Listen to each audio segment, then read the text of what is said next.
Kwa namna gani hasa ripoti yenu hii ya mwaka imeakisi dhana hii ya kilimo ni uti wa mgongo wa Tanzania? Kwa kweli kwa sehemu kubwa ripoti yetu inaakisi maendeleo ya kilimo kwa vitendo. Kwanza kama ripoti yetu inavyoonyesha ni kwamba kwa mwaka jana ambao unaishia tarehe 31 Disemba, Benki ya Kilimo ilifanya kazi kubwa. Tuliweza kutoa mikopo takribani bilioni 429 kwa mwaka mmoja. Sio jambo dogo. Na naweza nikasema ndio mwaka wa rekodi. Kwa sababu ndio mwaka ambao tumetoa mikopo mingi, lakini pia ndio ulikuwa mwaka wetu wa 10. Kwa hiyo tuko na 10 year anniversary. Zaidi ya hiyo ni kwamba tuliweza kufikia watu wengi zaidi. Kwenye ripoti yetu tuna kitengo ambacho kinatoa garantii kwa wateja. Kufikia watu 233,000 kwa mwaka mmoja, nadhani tunaweza kusema ni mafanikio makubwa. Kwa hiyo kwa kiasi kikubwa tuliweza pia kutrain zaidi ya wateja 3,000 mwaka mmoja. Kwa hiyo naweza kusema kwamba kwetu sisi kama Benki ya Kilimo imekuwa ni mwaka wa mafanikio makubwa. Na tukiangalia kwenye performance indicators zingine, mfano tumetengeneza faida ya bilioni 30 kwa mwaka mmoja. Kwa naweza kusema ni mafanikio makubwa sana. Pia tumeweza kupunguza mikopo chechefu mpaka kufikia 2.5%. Kwenye sekta ya kilimo ambayo ina changamoto nyingi, naweza nikasema bado pia 49%, tunaita cost to income ratio.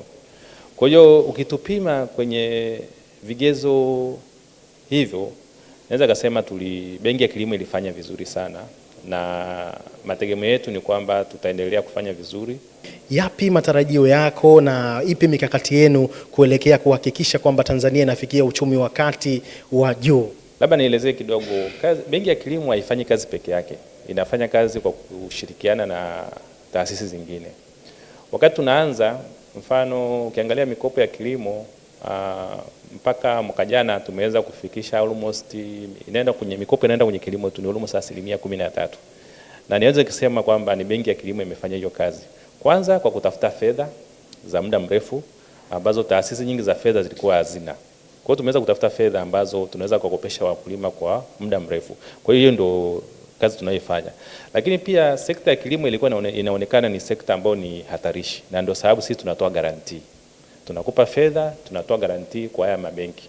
Kwa hiyo huo ndio utakuwa mchango wetu. Lakini pia tutaendelea pia kutoa elimu kwa wakulima, tutaendelea pia kutoa mikopo ile ya moja kwa moja, tutaendelea pia kutoa mikopo kujenga viwanda, tutaendelea pia kutoa mikopo kwa ajili ya mtu mmoja mmoja. Kwa hiyo tunaamini sisi tukifanya hivyo tutakuwa tumefanya kwa nafasi yetu. Kwenye kamati ya ADB ni kwa namna gani mnahamasisha vijana kujikita katika kilimo? Asante mwandishi. Sisi tuna namna yetu ya pekee. Na namna moja hapo ambayo tunafanya ni kwamba tunatumia mbinu kama 2-3. Moja, vijana wako kwenye makundi maalum. Makundi maalum maana yake tunasema ni vijana, wanawake na wale ambao wanahitaji mahitaji maalum. Kwao hao sisi tumeshusha riba. Wote wanakopeshwa riba ambayo haizidi 9%. Yaani maana yake ni kwamba inaweza kawa 8 mpaka 9. Kwa hiyo tumewashushia riba. Lakini cha pili ambacho tunafanya kwa vijana, kuna kitu tunaitwa guarantee. Sio kwa Kiswahili chake kitakuwa nini, lakini kuna ambao kabisa tunawapa grant, tunawapa grant. Tunawapa grant ili waweze kuingia kwenye kilimo. Unapotoa grant ni kama unachagiza, yani unamshawishi mtu kwamba kilimo kinafaa hata kwa vijana. Lakini kwa wale ambao wengine wana mahitaji maalum kama wanawake na vijana, garanti yetu mwanzo tulikuwa tunatoa 50%. Tumeongeza mpaka 70%. Lengo ni kwamba kila kijana ambaye anatamani kuingia kwenye kilimo aweze kuingia kwenye kilimo.